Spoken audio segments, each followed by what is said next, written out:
Good morning. So I'm going out to feed the chickens, but what I'm going to show you today is the things I'm going to harvest for the giveaway. All right, so let me turn it around. I'm going to cut a whole bunch of sauce and we'll give them away. There you see little lettuce plants. I could cut them and use them as microgreens, but I think I'm going to transplant a bunch of them to have more lettuces. Yeah, so here is what the gopher did. Look, he came up in here. I set a trap. Let's hope we catch him. Then right here we have comfrey. So comfrey is also known as a bone knitter plant. There's some literature which says to not eat it and others says it's fine. So I grow it mostly, I feed it to the chickens. I grow it for medicinal. I love the flowers for the bees and so forth. So here we have some example of mint, and we also have oregano, which is an herb, and I will include that. Then we're going to see, I mowed, looks like lawn instead of great wilderness. This trash can is going to stay here because I can't move it. It's too heavy right now.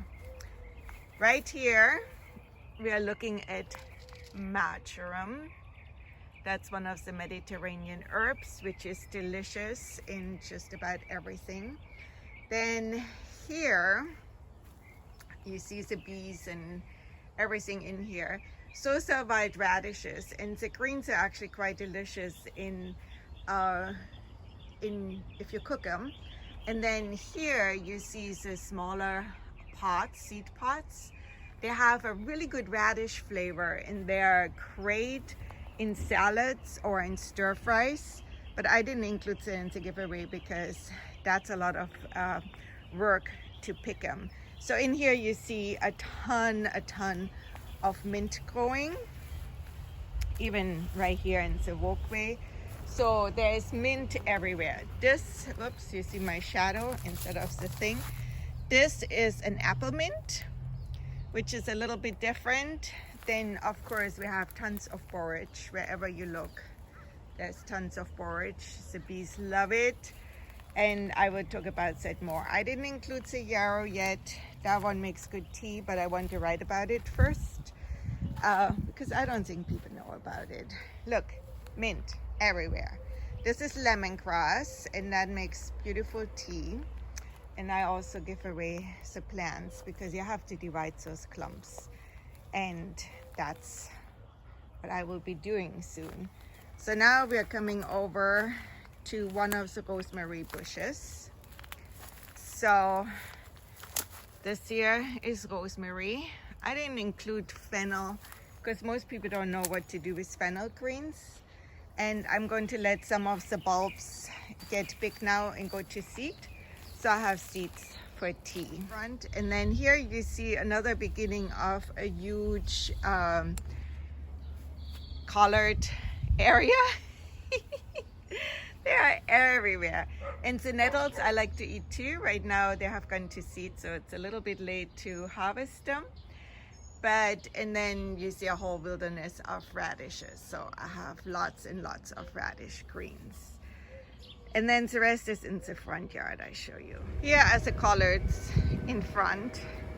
As you can see, it's huge. They're everywhere. Plus objects everywhere, but what else is new? You know that about me by now, right? So yeah, tons of collards. Tons of nasturtiums. Lemon verbena will be ready next week, maybe to share some. This one is a Malabar spinach, but I'm not sharing that yet. It needs to grow bigger. Here's the sorrel. It has kind of a sour type of taste. It's really good. And look, I'm getting a lot of seeds, so I'm going to, well, it also grows very well with division, so it's easy to grow. Here is winter savory, which is excellent in soups. This is fresh bay leaf, and you can see the tree is pretty big. We are trying to do some propagating up there with air layering. they can get to be like 120 feet high, which I don't want. So I keep trimming it and giving away the bay leaves. And I use them, I put them in everything where I don't want moss and silverfish to go and stuff like that. So now here we're coming to the longevity spinach. You eat the greens, but they also have like purple in them, and they're easy to propagate by just taking a clipping. And so I will give some of the clippings away because that one is very delicious too. So I think I got everything I had on the list. I might have forgotten some.